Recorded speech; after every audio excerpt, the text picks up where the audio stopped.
This particular chapter is going to explain everything I'm doing. I'm talking about my stories, everything that happened in my life.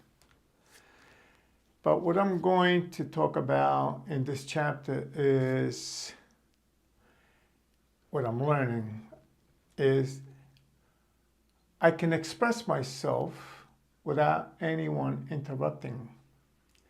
I could tell my story without anyone saying, no, that didn't happen, or it happened this way, or it happened that way. There's no argument. I simply talk to the camera. I explain my feelings, and I had no one to interrupt my thinking. And I could say what I'm thinking without someone disputing what I'm saying, without someone giving me a chance to finish what I'm going to say. Because usually that's what happens when you talk to another person. You have two people that went through an exchange, and the other person is disputing what you're saying because they have different way of thinking. All these videos have been inspired basically by my older brother. That guy really pissed me off. But the truth of the matter is, he pissed off everybody in my family, and including my mother. He doesn't know it. Well, I take that back. He knows it. He just refuses to accept that he's nothing but a miserable human being. My mother left this world unhappy because of him, because of his actions, because of his greed, because of his behavior. I spent the last days of my mother's life in a hospital with her. I would do the whole night with her, and my older sister would take care of the daytime. She's another one, another miserable human being. But we're not going to talk about her now. But don't worry, there's plenty I got to say about her and her husband, the father of her kids. But let me continue with why I'm making these videos. One, the internet is forever. We're all going to die. They're going to miss us for 5 minutes. And then they're going to go on with their life. And that's the way it should be. And that's the way it should be, and that's the way it is. But when you make a video, especially in today's magical way of doing things, it's there forever. I could die tomorrow, but not this video. There's no way of erasing this video from the internet. You have your choice, of course, to watch it or not to watch it. But there's always somebody that's interested. Anyway, so basically, what I'm saying is, it's a wonderful thing not to be interrupted by anyone. In this case, I'm talking about my brother, because every time we try to fix something, me and him, I'm going back in the past. I haven't seen him for 4 years.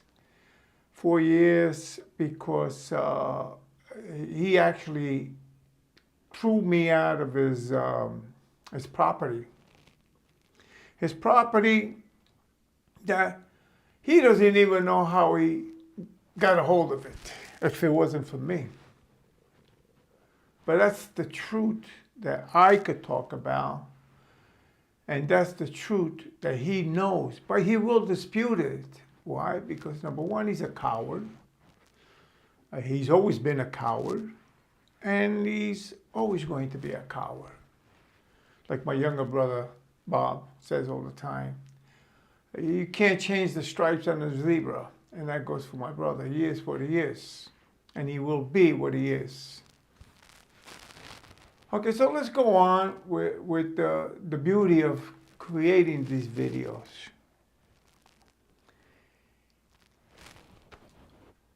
It gives you a chance to tell the story the way it is. And I love it. And I will be telling a lot of stories about mainly my brother.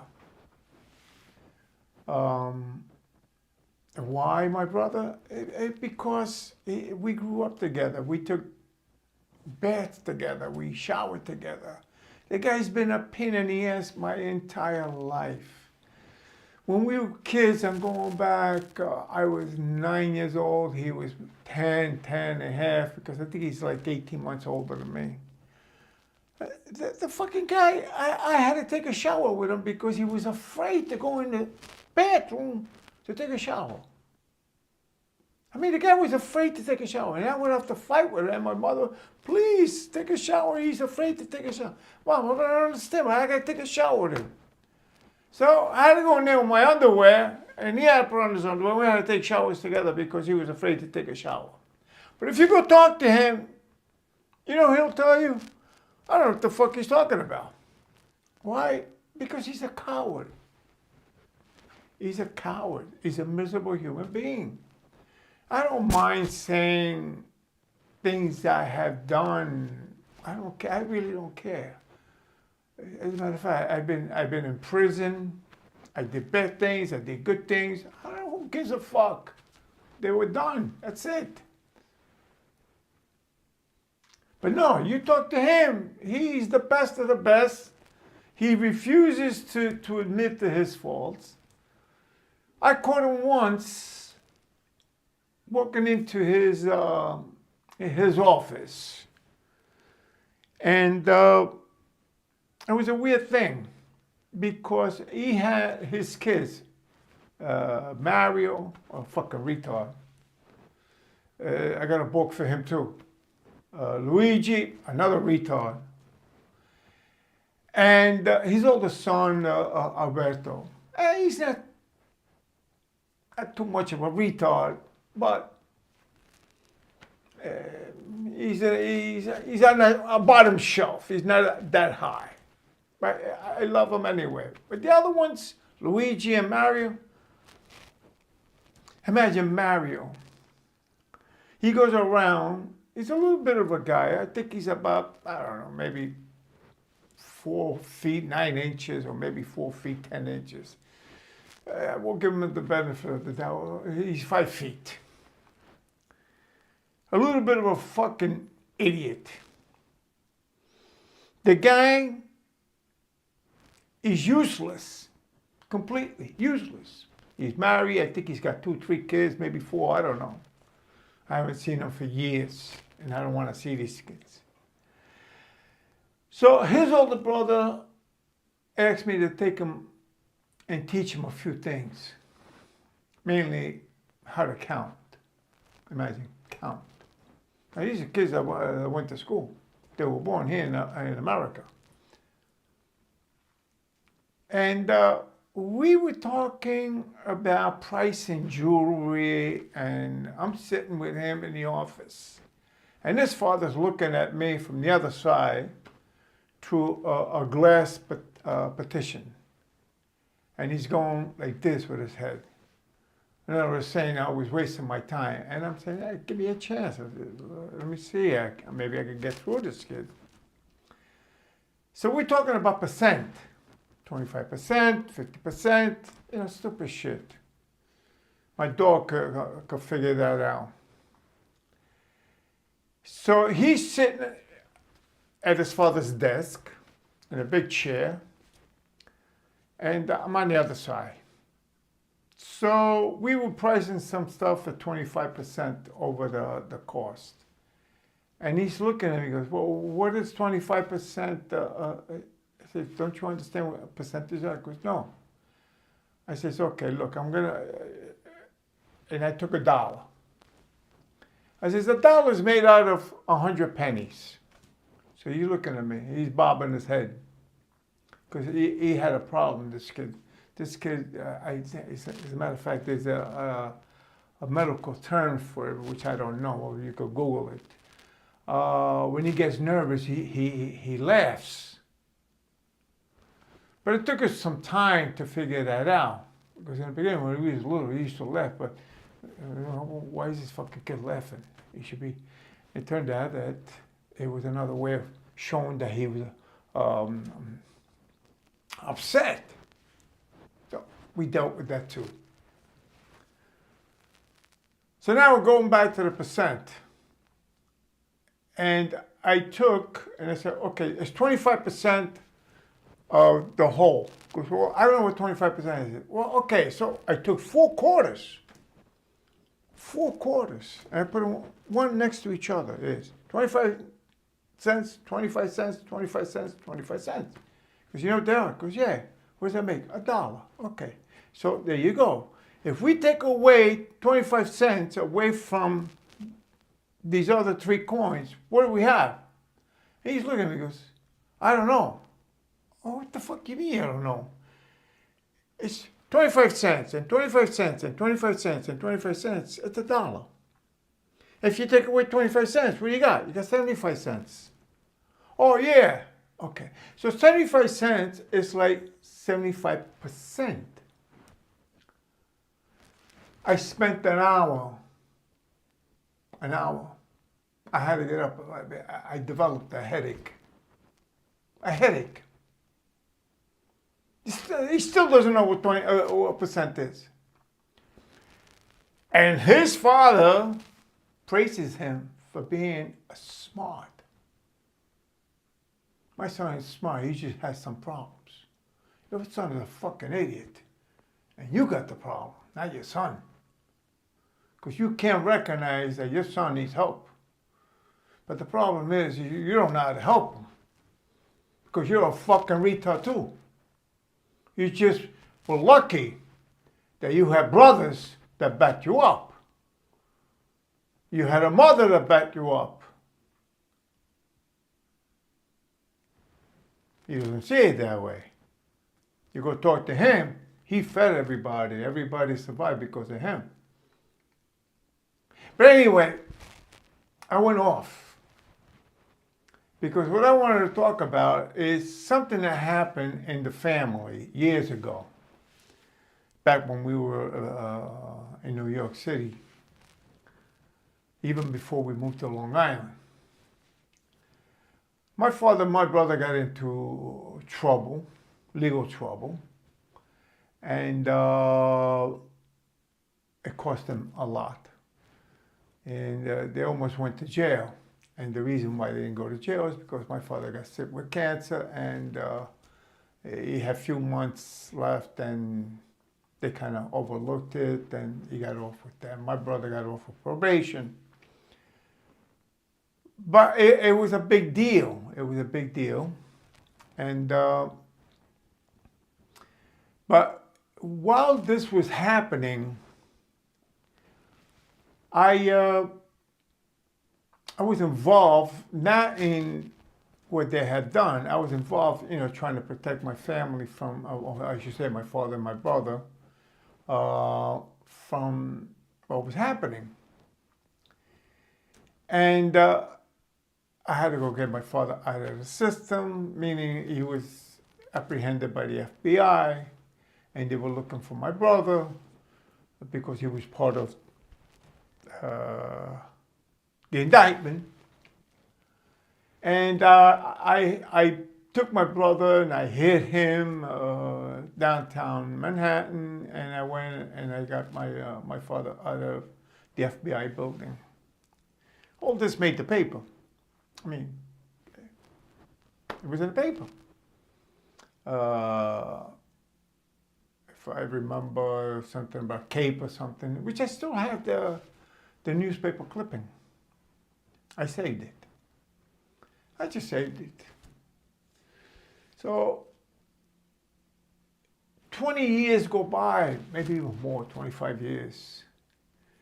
And I walk into his office, and he's got his kids surrounding him. He's sitting at his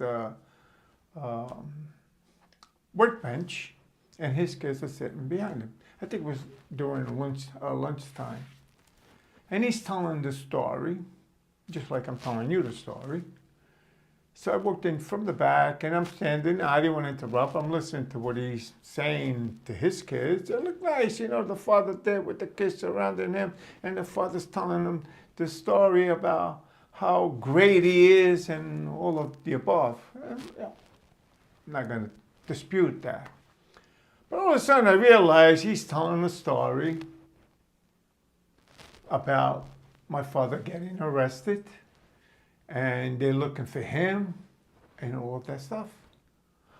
But he's telling a story in a complete different way. He's telling a story that they got my father, he hid me downtown, and he went in and he got my father out of the FBI building, and he saved the day, so to speak. I looked at it and said, whoa, yeah, you're telling the story backwards, buddy. So he puts up his glasses and goes, what do you mean? I says, that wasn't you that went to get Daddy at the FBI building. That was me. They were looking for you. I hid you in the car. We had a Lincoln at the time. It was my father's car.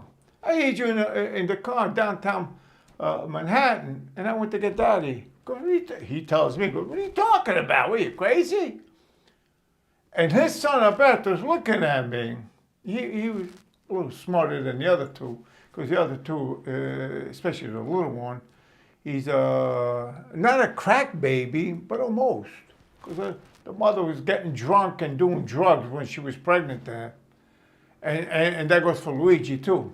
That's why they're alcoholic, because the mother drinks a fucking bottle of wine before she starts dinner, and then 2 more after dinner.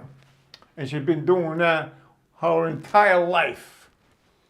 But that's okay. She's a dirtbag. I don't want to talk about her. So now he's arguing the fact that I'm wrong and he's telling the story right. I says, you know what? Hang on. I'll be right back. He goes, where you going? I'll be right back. So I live right there in the parking lot. In the back of the parking lot, there's a little house that he knocked down. That's the house he threw me out of. I got pictures of that too. As a matter of fact, he sent 2 guys to get me out of the fucking house because he had the balls to come and get me. What a piece of shit. He sent guys to get me out, which I made him run anyway. I made him run. As a matter of fact, I got videos of that because I used to have video cameras in the back of my house, you know, for security reason, because I had a little shop there. And they got caught on camera jumping over the wall. And then after I caught them and told them to go fuck themselves, they asked me to open up the gate because I had a lock on the gate. I says, you know, fuck you, jump over the fucking wall the way you jumped in, you're jumping out. Anyway, that's another story. So now I go home and I go get the newspaper clipping. And I bring it back to the office. They were still there because, you know, it was right across the parking lot. And I gave it to Alberto, his older son. He's a little bit smarter than the other. The others are complete idiots. I mean, you got to meet these people. They're fucking... The first thing is, how the fuck they make all this money? They're fucking retards. But anyway, I give the newspaper clipping to Alberto, and he starts reading it. And it says clearly over there, my father and him. So Alberto turns around and goes, "It's that. It says right here, it was you and Grandpa." You know what he said? Oh, I forgot. You know, it's been such a long time ago, I thought it was me. Are you fucking kidding me? Are you fucking kidding me? How the fuck you change the whole, you change history?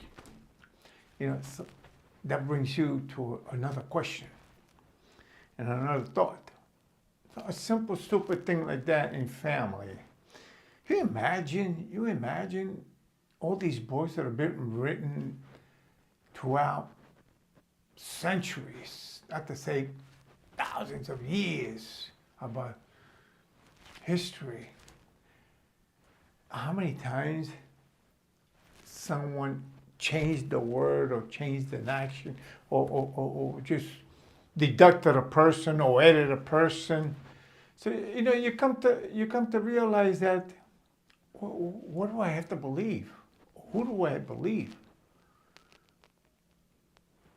But that's up to a certain degree because I have a newspaper clipping. It happened. It wasn't 2,000 years ago. It was 25 years ago.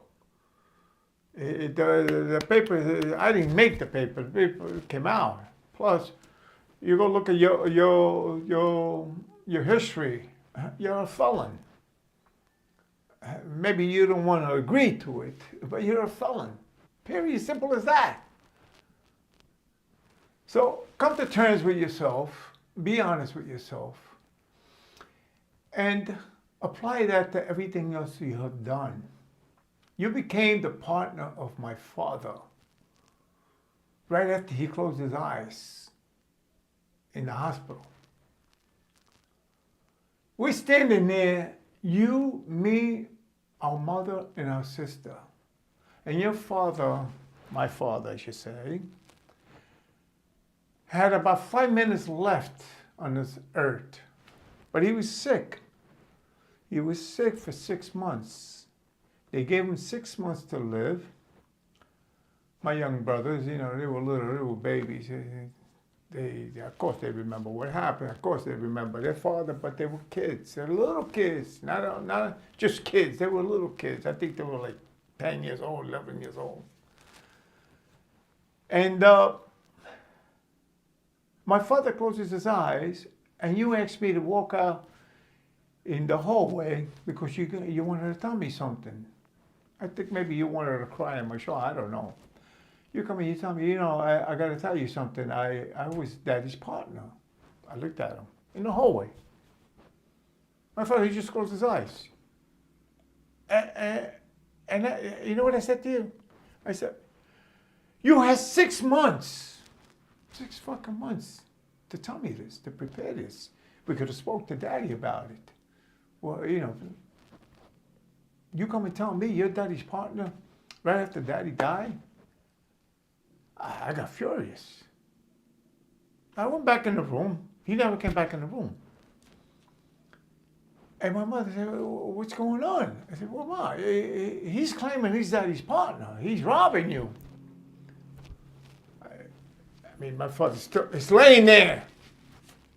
And she said, well, you're going to fight over your father? Your father's still warm and you guys are fighting over money? I said, Ma, I'm not fighting over money. It's not my money. It's your money. He's claiming it's his. And she asked me to back off.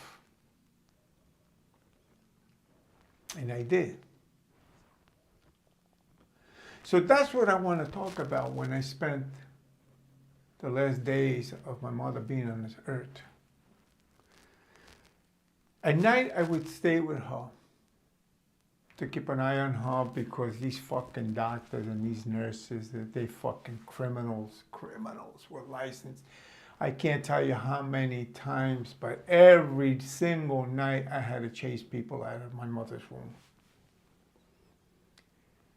And she kept saying to me in English, she spoke broken English, she said, I'm sorry.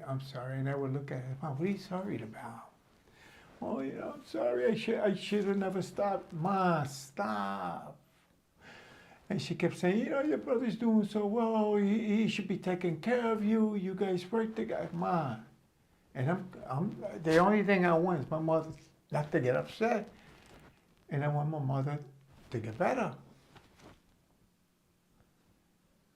And I'm going to,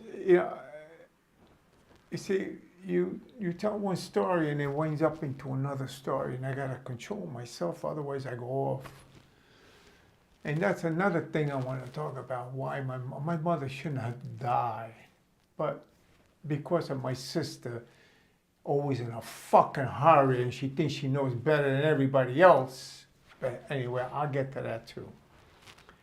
I got a million things. My mind is exploding.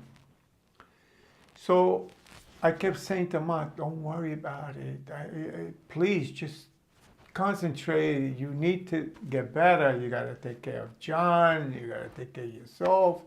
Don't worry about him. Everything is okay. I'm okay. Don't worry. I wasn't okay. I wasn't okay. I was fighting my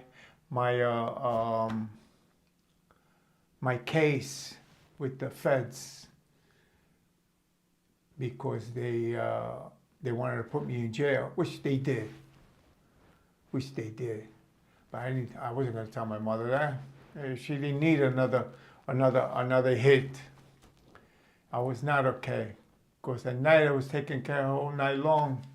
And in the daytime I was fighting with my lawyer and the district attorney and the whole system. Yeah, I lost. I lost because I was all over the place. I couldn't concentrate. And my mother was more important. I didn't give a fuck. But I'll talk about me going to prison as well. And my son made a joke when he came to visit me. Him and my brother, they came to visit me when I was downtown Miami in the federal building. My son, big shit, goes, hey, what happened? You weren't able to talk yourself out of that. I looked at him and said, Franco, don't start. Let's not get into this, son. Let's not get into this. And I wanted to tell my brother everything my mother told me. But, you know what? I was in prison. It didn't matter anymore. My mother was gone. I had to deal with dealing with the prison system, which it turned out to be okay. It was the first time in my life that I was okay. Go figure that out. It was the first time in my life that I didn't have to go to work. And I could just take it easy. Oh my goodness. I didn't have to worry about paying rent. I didn't have to worry about anything. Another fucking thing. I was working out every day. And prison is not really the problem. Not at all. The problem is after you come out of prison, doors close on you. In my case, it didn't really matter because I didn't need to go see anybody or have any doors open for me, so it didn't matter. But you see, I'm going off all over the fucking place here. But I'm trying to dissect it little by little, everything comes out. So anyway, going back to my brother, the big shit, telling the story that he had nothing to do with it. He was hiding, I don't say in the trunk of the car because that would be a lie, but he was hiding like a little fucking weasel that he is. Because he robbed his father, he robbed his mother. Then he came and he says that he was worth X amount of money and there's $250,000 that is owed to his kids, and he didn't want any money. The fucking piece of shit. We didn't see anything. So he claimed that my little brother Bobby was getting $50,000. My little brother Ali Boy was getting $50,000. I was getting $50,000. My mother was getting $50,000. And I don't think my sister was involved in that. But anyway, it was like $50,000 apiece. And when he made that arrangement, I was furious. I didn't speak to the guy for almost a year, a whole year. I didn't speak to him. And my mother would say, please, make up with your brother. Mom, I don't want to make up with him. He's a piece of shit. He robbed everybody. And he tried to give me the $50,000. And I told him to shut up his fucking ass. I didn't need his fucking money, the scumbag that he was. He was talking $50,000. So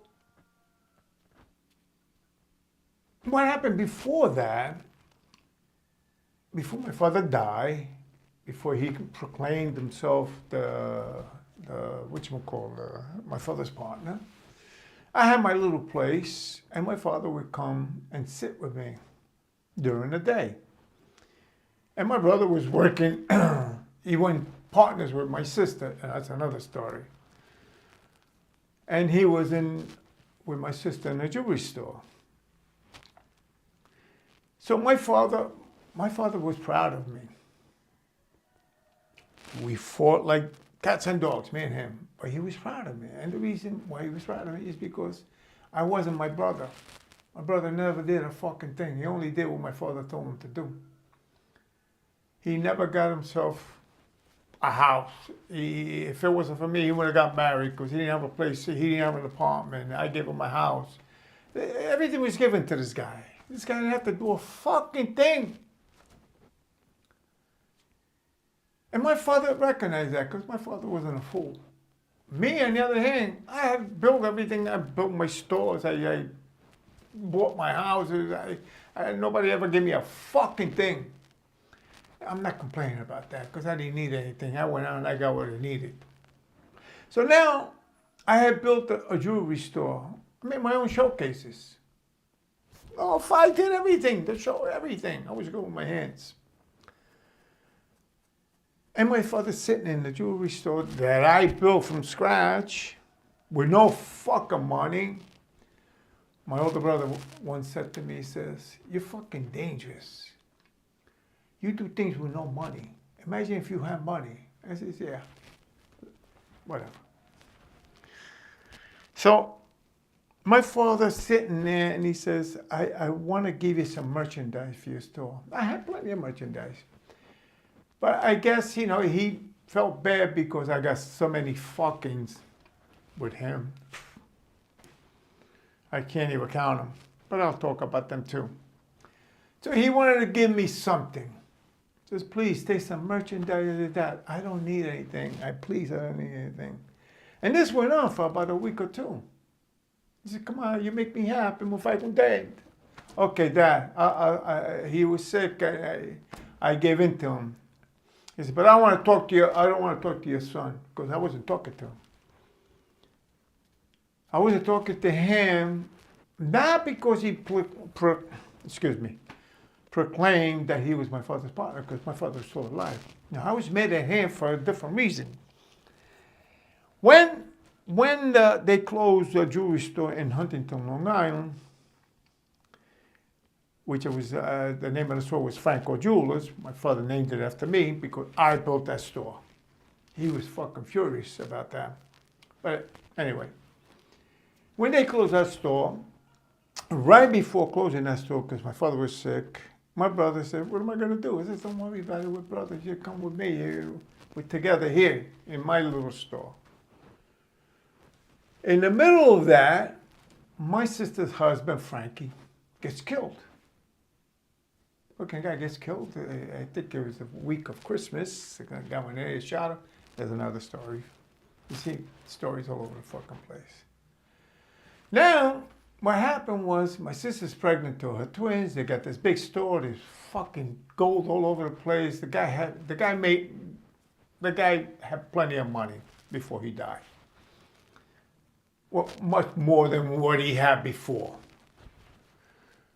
At the funeral parlor, the guy is laying out, everybody went to visit him, and the whole family and all that. He comes over to me, my brother. He's on my right-hand side. He goes, "You know what this means, right?" And I'm looking at him. I said, "What are you talking about?" Frankie's laid out. Because we had discussed him coming with me. Not that he was going to come with me, we're going to be together. Because you know what this means? I said, "No, what does it mean?" Because I can't be with you. Now I got to help your sister. I got to move in with your sister. So I looked at it and said, "No, it's okay, dude. Don't worry about it. You got to take care of Bianca. You got to take care of Bianca." And that would have been fine right there. Stop. Don't go any further. So he heads on and goes, "And besides, she got more money than you." "You fucking piece of shit. You were doing good up to now. You just fucked it up." What do you mean she got more money? Is that why you're going with your sister? Because she got more money than me? I said, you know what? You're a fucking piece of shit. Get away from me. At the funeral parlor. I didn't speak to him after that. And my father wanted to know why, and I told him what happened. Your brother, he says, you gotta understand. What is this to understand? He's a piece of shit, huh? He's a piece of shit. I want nothing to do with him. And this went on for the next 3-4 months, because my father didn't last long. And this is when my father wanted me to take some jewelry. And when I finally decided to make him happy, I said, okay, Dad, but I'm going to go to the store. I don't want to talk to your son. I'll pick out what I need. I'll pay you when I have the money, and that's it. Because that was the deal. That was the deal.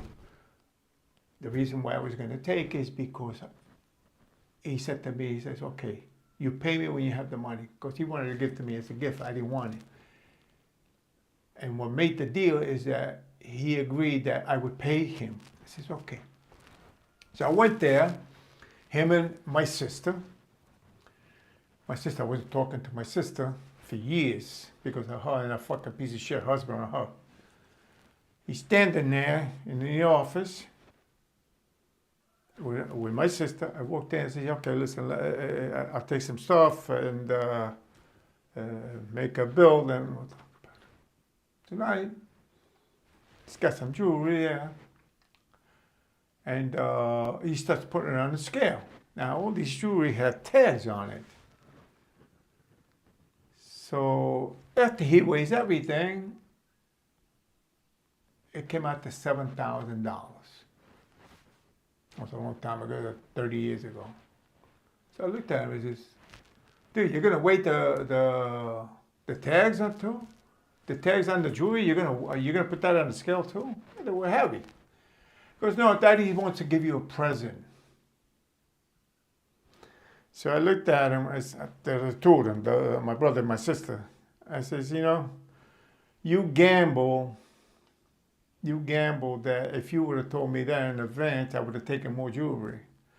But you fucked yourself, because if you would have told me that before I picked the jewelry, I would have taken less jewelry. That's how much you know me. See, he didn't tell me that in the beginning, because he thought I was going to have more jewelry, because he wasn't the owner of that jewelry. That's why. He knew he had no control over that. So I took the $7,000. I went back and I showed my father, Dad, this is what I took. And my father says, that's what you took? I said, well, I don't need it anymore. And I told him what happened. My father says, yeah, he's impossible. He says, okay, Dad, don't worry about it. And my father says, don't worry, when I get better, we do. I said, Dad, just worry about getting better. My father was planning. My father always planned. Okay, so now my father died. He made this arrangement that he's got to give everybody $50,000 and all that. So for a whole year, I told him to go fuck himself. Finally, because Christmas was, holidays were coming, and my mother would ask me to talk, I never said, listen, I don't want to talk to him. Leave me alone. Finally, her brother Umberto and my mother, they pushed me into taking this $50,000 that he was holding for me. That was my share of my father's half. And I said, so, okay, listen, you know what? I had enough of this. Just give me the $50,000 and leave me alone. So I went to his office to pick up the $50,000. So he opens up a jeweler's tray, and I'm looking at him. What is this? He goes, well, pick out your $50,000. I said, oh, this is how you figure $50,000? This retail jewelry? You want to give me fucking $50,000 retail jewelry? Is that how you figured $50,000 for everybody? You fucking piece of shit. You're fucking out. I told him. He looks at me and goes, it's not $50,000, it's $43,000. Well, to me, it doesn't make a difference, 43, 50.